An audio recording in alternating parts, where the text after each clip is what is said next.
The presidential election was rocked Friday by news that FBI Director James Comey had sent a letter to congressional leaders announcing that he was reopening the investigation into Hillary Clinton's use of a private email server while Secretary of State, following the discovery of new emails. Now, the decision comes amid a federal probe into Anthony Weiner, who is under investigation for allegedly sexting with a 15-year-old girl. The disgraced congressman is also the estranged husband of longtime Clinton aide Huma Abedin. Now, the emails in question were found on a laptop shared between Weiner and Abedin, though Comey said they do not know yet that the significance of the documents. Now, with me now on set is Paul Violas, and he is the CEO of Violas Group, a security consulting firm. Thanks a lot for joining us, man. Always good to talk to you. Always but good. I got to tell you this has to be unprecedented. No question. To say the least. No question. Yeah. This is a bomb pass. There's no doubt about that. And what we're going to see what we're seeing now is going to pale in comparison to what we're going to see over the next 10 days, and even probably over the next 2 months, because this is not going to go away quickly, DeMarco. So why now? And we have an election coming up. Right, exactly. So there's so many moving parts to that. So look at just the totality of the scope of what actually had to happen before Comey, the director of the FBI, comes forward with this. You know, the investigative process is such that you've got a collateral, a completely separate investigation, where now information is presented to probably an analyst who sends it to an agent that says, wait a second, I've seen information here on this device when we're investigating this case that could very well point to Hillary Clinton. Okay, so they take that and they kick it up the line to agent, supervisory agent, ASAC, SAC, direct. All these people had to sign off on this and look at that content and say, this isn't good. We got to pass this up. So all of these people, you're probably talking about a good 7, 8, 9, 10 people before it got to the director. Had to go up the chain. Had to go up the chain. So tell me this. I'm also hearing that it's also a damn if you do, damn if you don't situation for Comey, because had he not come out now, he would be criticized after the election. Right. If he waited to come out with the information that he had new emails. He couldn't wait. I mean, when you really think about the totality of the incident right here, DeMarco, there's no way that he could wait. He testified in front of Congress. We all know how much scrutiny that he was under at that point. He finishes testifying in Congress and he says what? The investigation is closed. Now he knows, and this is why I say this has got to be about content. He's looking at this message and he's saying, now I've got to reopen this investigation, which speaks volumes about what that content he's got that he's seen. Now, Comey has defended his decision to disclose the information in a letter that was sent to FBI staffers. I want to just let you know, noted again, that they do not know the significance of the emails and that he did not want to create a misleading impression. Right. Too late for that. Well, there's no question, but we've got to remember the term significance. So when we talk significance, there's clearly content that can point to criminal charges, or else he wouldn't have done this. But the significance portion of that, for our viewers to understand, is that the investigative process is going to call to validate the integrity of those messages. So if there are, let's say, they said tens of thousands. Let's just say there's 10,000 for argument's sake. Now, in order for them to say that it's significant, they have to validate point-to-point significance of user, sender to receiver. If it's got Hillary Clinton's name on it, did she really send it? I mean, think about all our viewers that are out there right now that have received emails from people that have names they knew, but it didn't come from that actual person. Well, what happens if it turns out to be absolutely nothing big?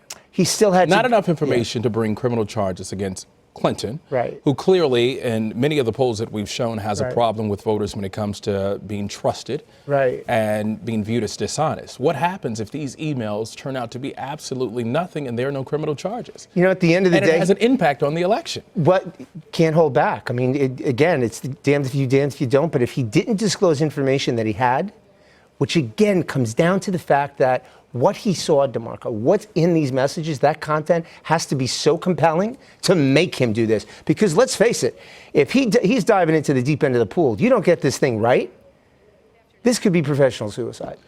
Now, sources tell CBS News that Comey actually went against the advice of Attorney General Loretta Lynch, his boss, to follow a long-standing practice of not commenting on current investigations. Right. Is he going rogue?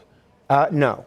He's doing exactly what he really needs to do based on the fact that he testified in front of Congress that the investigation was closed. And because he's reopening the investigation, he needed to tell people he was reopening the investigation. God forbid. That's a little blindsided, though, for your boss. But you did not to know. Now, the fact you didn't go to her, I don't think that was a smart move. He needed to go to her. He doesn't need her permission. But he should have gone to her out of respect and said, listen, we have this information. This is what it says. We're going to have to reopen it to validate it. I think that would have been a smart play. But did he have to do it? He didn't. Did he go rogue? No. And the reason why he didn't, let me explain that. Yeah, because I'm listening very closely. Because you're talking about a brilliant attorney. Now, I don't necessarily agree with all the things that Director Comey has done, but you're talking about a brilliant attorney, a deductive reasoner, right? Somebody that really is very methodical in everything they do, DeMarco, everything. He thought this out. He thought about what the consequences were. It wasn't like he acted under pressure. It wasn't like because, well, he went one way before and so many people criticized him. So you don't think he was being pressured by the Republican Party I'm sure to do something? I'm sure that I know I can't say I know for a fact, but I would say that it's a very safe bet. You were very critical of him. A lot of people months ago when he I said was that. critical of him. He should have gone forward. He didn't do, in my opinion, what he should have done as director of the FBI back then in July. But be that as it may, I really don't believe that was the impetus behind him doing this. I don't think the pressure got to him. I don't think that he went off the reservation, so to speak. I think he looked at information, the content of which was so concerning. He realizes he still has to validate the integrity of the message, which is why he said it's not significant. We can't say how significant it is yet. But he realized he testified in front of Congress, and he better say something if he opens his mouth. All right, so it's clear. Former Congressman Anthony Weiner is under investigation. As he should. Can you use that evidence in a separate investigation here? You can. And the reason why you can is because they had a lawful search warrant to seize devices. And they seized one of the things they obviously seized was a computer.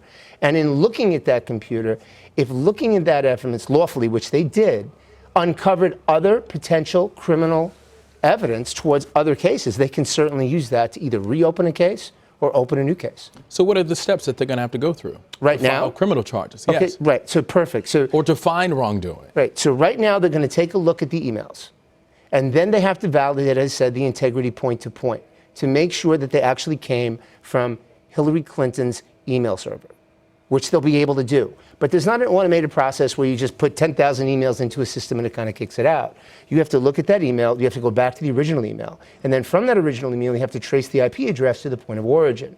And if you can trace that point of origin and validate that it came from her, now that one document, that one piece of paper, that one email is now significant. We've been talking about this for a long time now. We have. Every time an email is leaked or some information is put out there, we still don't find anything strong enough to bring criminal charges. If she's elected, could she be charged? Yes. Criminally? No question. How so? Because if this evidence points to the fact that she violated federal law with respect to and in this particular case, the not securing classified documents or disclosing classified documents. I mean, there were cases out there where you see people getting convicted of 1 year, 2 years in prison just for that. So is it possible that that could happen? It is possible. I think it's a stretch, but I definitely think there's no question it's possible. So no sense to make that Comey may have been pressured to do this? No. At this time? I don't think so. This time in the game? I don't think so, because 11 days beforehand, for him to pull that trigger, he had to weigh on this real heavily. He had to realize this is a game changer. You could change the course of American history with that one decision. All right, final question for you. Both sides, the Republican side and also the Democrats, are saying, hey, just put everything out on the table. Right. Tell us what you know. Will he do it? Yes, well, eventually. And should he do it? He should do it. But he's not going to do anything yet because this investigation is going to take time. I know that there are guys on both sides of the aisle right now that are saying, well, look, show me what you got. Mrs. Clinton said before, show me what you got. And if I was her, I'd want to know what you have. He's going to take his time. The FBI is, known for being extremely thorough, and they are going to take their time. They're going to make sure before they come back out that every T is crossed, every I is dotted. All right, we got to go, but you got to agree, the timing is very suspicious. It's highly suspect. There's no question about that. All right, thank you. Always good to talk to you. Great to see you. All right.